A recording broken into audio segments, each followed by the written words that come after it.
એવું માનું ગુપ્ત શક્તિપીઠ આવેલું છે કે જેનો અંદાજો કોઈને જ નથી. માનું યંત્ર કે જે કોરોનામાં રડતું હતું, એક કૂવો કે જેમાં જ્યોત સ્વરૂપે દર્શન આપે છે. કોરોના સમય જે આવવાનો હતો ત્યારે માતાજી પોતે રોતા હતા, પાણી નીકળતું હતું એની અંદરથી. જેમ જેમ કોરોના પીક પકડતું ગયું એમ યંત્ર વધારે રોતું ગયું, પાણી એમાંથી નીકળતું જ ગયું. જેમ જેમ કોરોના શાંત થયો એમ યંત્રની અંદરથી પાણી પણ નીકળતું બંધ થઈ ગયું. મને પણ અહીંયા દર્શન કરવા માટે માની પરવાનગી લેવી પડી. આ સાથે તમને દર્શન કરાવવા માટે પણ મારે માને અરજ મૂકવી પડી. અને એવી રીતે એની અસવારી પણ ખૂબ અનોખી છે કે હાથી છે, સિંહ છે અને ગરુડ છે. અને આવું જ જે પ્રાણી છે એ સાઉથની અંદર હતું. દરેક ભક્તોને પોતાની શ્રદ્ધા મુજબ, ભક્તિ મુજબ માને યાદ કરે છે તો કૂવાની અંદર માતાજી એ દિવસે દર્શન આપતા જ હોય છે. કોઈને એક જ્યોતિ, કોઈને બે જ્યોતિ, કોઈને નવ દુર્ગાની 9 જ્યોતના પણ સ્વરૂપો, કે ભાઈ કોઈને મકાન ન થતું હોય, કોઈના ડખા હોય તો માતાજીને ચાંદીના ઘર પણ અહીંયા અર્પણ કરી જાય છે.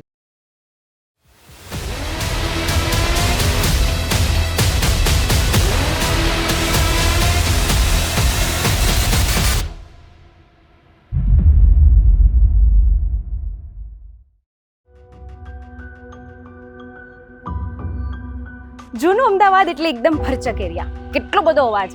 પણ શું તમને ખબર છે, આ જ ભરચક ઇલાકાની અંદર એક એવું માનું ગુપ્ત શક્તિપીઠ આવેલું છે કે જેનો અંદાજો કોઈને જ નથી. એવી તો બીજી કેટલી બધી વાતો છે ને ઇતિહાસ છે માના ગુપ્ત શક્તિપીઠનો.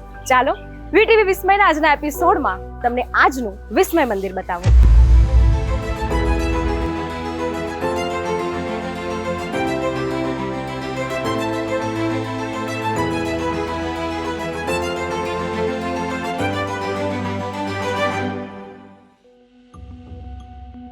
તોતળામાં ત્વરિતા દેવી, આ કળિયુગમાં જલ્દી ફળ આપવાવાળી દેવી. આજે એ ગર્ભગૃહમાં હું બેઠી છું. બહારની અશાંતિ, બહારનો અવાજ, બહારની ટ્રાફિક એ બધું જ બાજુ પર મુકાઈ જાય છે. અને સાથે ભીતરમાં બી જો તમને શાંતિ જોઈતી હોય ને, એ શાંતિની અનુભૂતિ આ મંદિરમાં માના સ્થાનમાં થાય છે.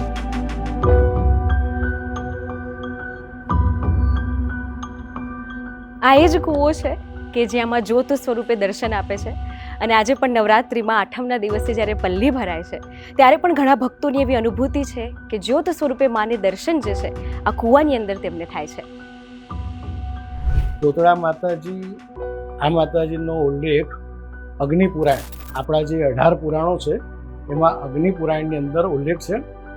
આપણા શક્તિપીઠો અત્યારે એમ કહીએ છીએ 51 શક્તિપીઠો છે, પણ શાસ્ત્રની અંદર મતાંતર ચાલી રહ્યો છે કે 108 શક્તિપીઠો છે. એમાંની આ એક શક્તિપીઠ છે. અને માં યંત્ર સ્વરૂપે અહીંયા તોતળા માતા અહીંયા બિરાજમાન છે. અને એમનું બીજું નામ છે ત્વરિતા. કળિયુગમાં તરત ફળ આપનારી આ દેવી છે. એમનું બીજું નામ ત્વરિતા દેવી છે.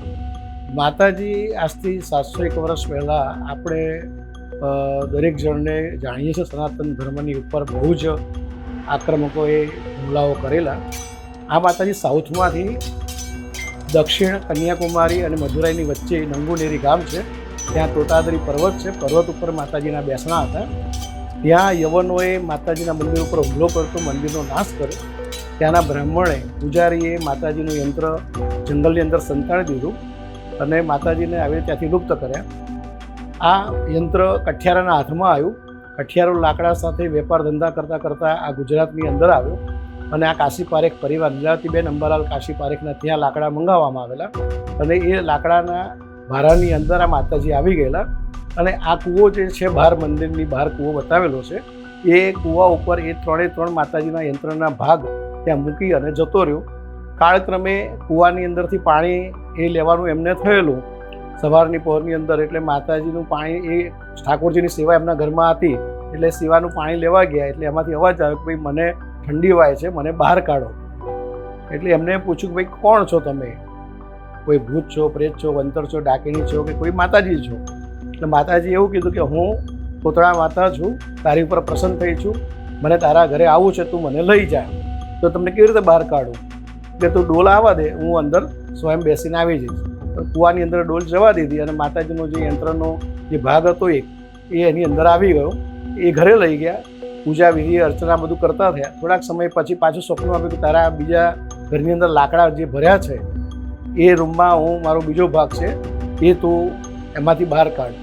સપનું સાચું પડ્યું જુએ છે, લાકડા ખસેડીને તો માતાજીનો બીજો ભાગ અંદરથી નીકળે છે, એ ભેગા કરે છે, એ પૂજા અર્ચના થાય છે. થોડાક સમય પછી પાછું સપનું આપ્યું કે મારો જે ત્રીજો ભાગ છે એ માંડવીની પૂરમાં કંસારો લઈ ગયેલો છે અને તું ત્યાંથી મને લઈ આય, એ 5 સોના મોરો માગશે તારી જોડેથી અને તને આપી દેશે એટલે તું લઈ આવ.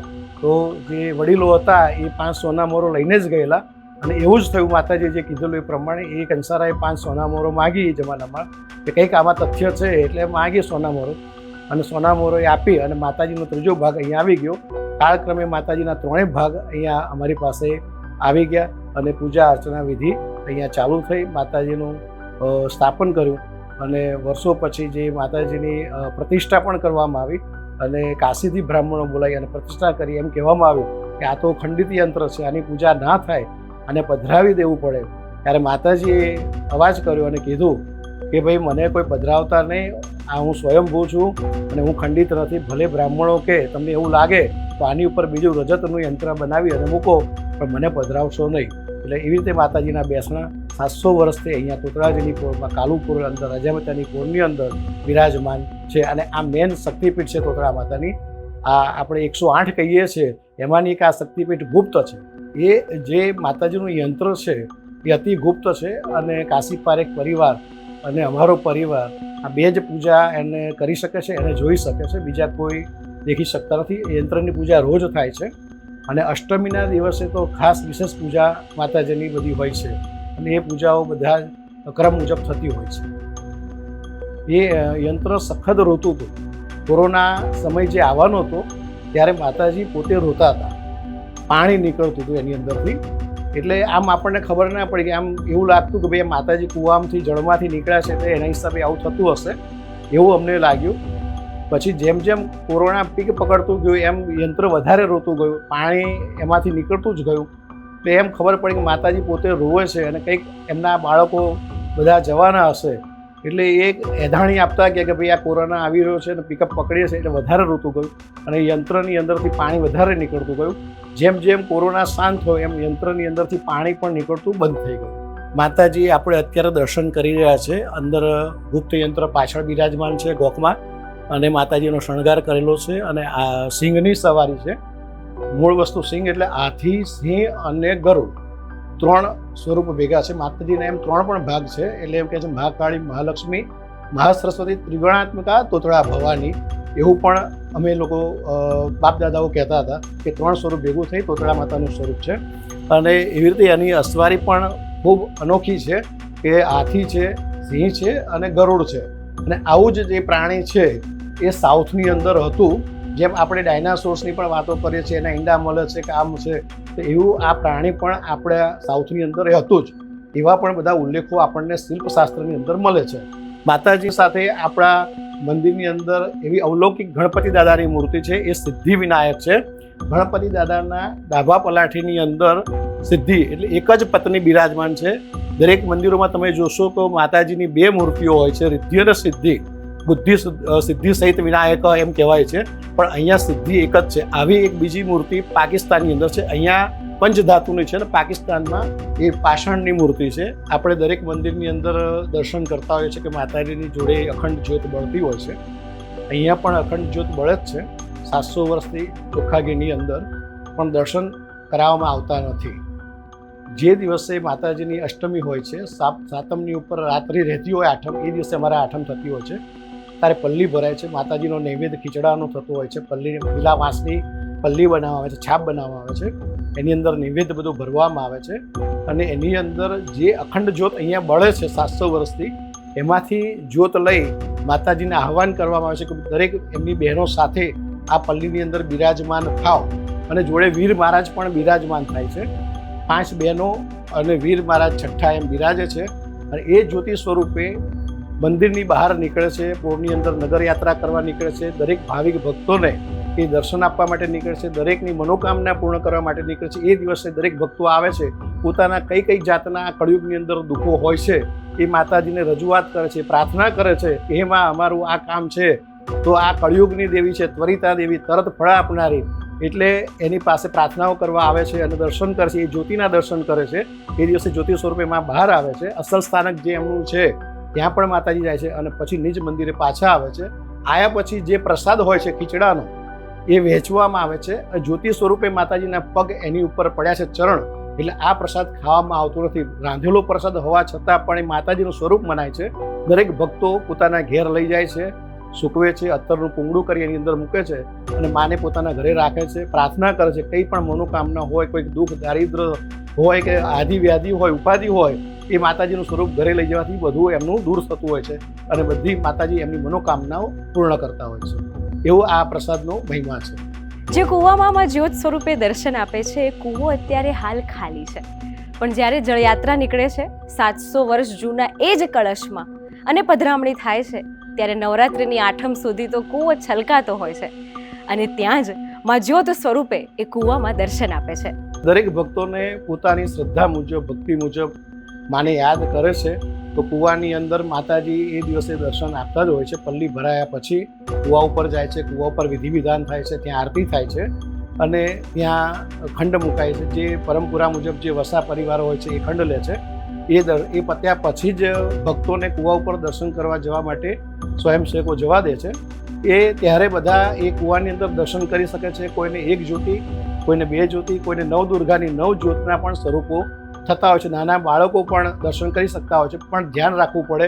દર્શન છોકરાઓ કરતા હોય, કૂવો છે એટલે બહુ ધ્યાનથી બધાને દર્શન આ કરવાના હોય છે અને સ્વયં જાતે જ બધી સેવાઓ અને સંયમ જાળવવાનું હોય છે.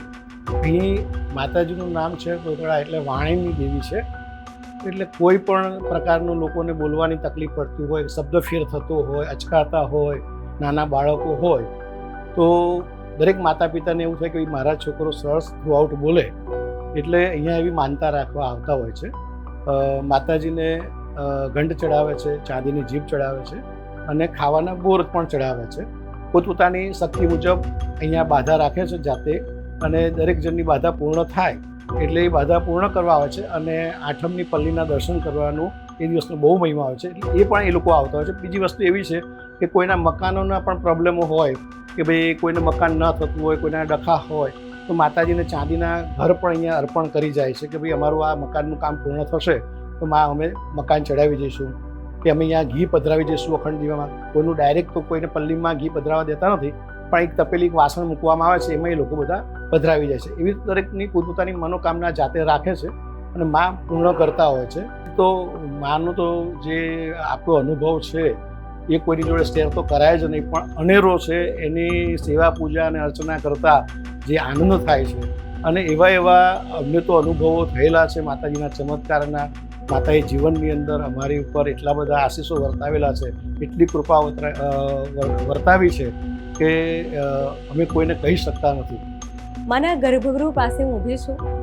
જેટલું આ ગુપ્ત સ્થાન છે, જેટલી એની ઇતિહાસની વાતો છે, માના સ્વરૂપની વાત છે, માની સવારીની વાત છે, બધી જ નવાઈ પમાડે તેવી છે. કારણ કે માની દર્શન કરવાની, દર્શન કરાવવાની જે રીત છે ભક્તો માટે તે જુદી છે, અહીંનો ઇતિહાસ જુદો છે અને માં સાઉથથી અહીંયા પધરામણી જે માની થઈ તે પણ આખી અનોખી છે. આ સ્થળે દર્શન કરવા તમે ચોક્કસ આવજો, કારણ કે અહીંયાની જે અનુભૂતિ છે તે શબ્દમાં મારી પાસે વર્ણવી શકાય માટે મને શબ્દ નથી મળી રહ્યા. કારણ કે એ શાંતિ તમે અહીંયા દર્શન કરવા આવશો ત્યારે જ તમને મળશે. કળિયુગમાં ત્વરિત ફળ આપતી દેવી એટલે ત્વરિતા દેવી અને એવા તોતળા માતાજીનું મંદિર આપણા અમદાવાદમાં આવેલું છે. તમામ બાધા જે છે, મનોકામના જે છે તે માં પૂર્ણ કરે છે. સંતાનની બાધા હોય, ઘરની બાધા હોય અને ખાસ જે બાળકો બોલવામાં ખચકાતા હોય તેમની મનોકામના જે છે તે માં પૂર્ણ કરે છે. અમદાવાદમાં ટંકશાળ રોડ પર કાલુપુર પોલીસ સ્ટેશનની પાસે રાજા મહેતાની પોળમાં આ મંદિર આવેલું છે.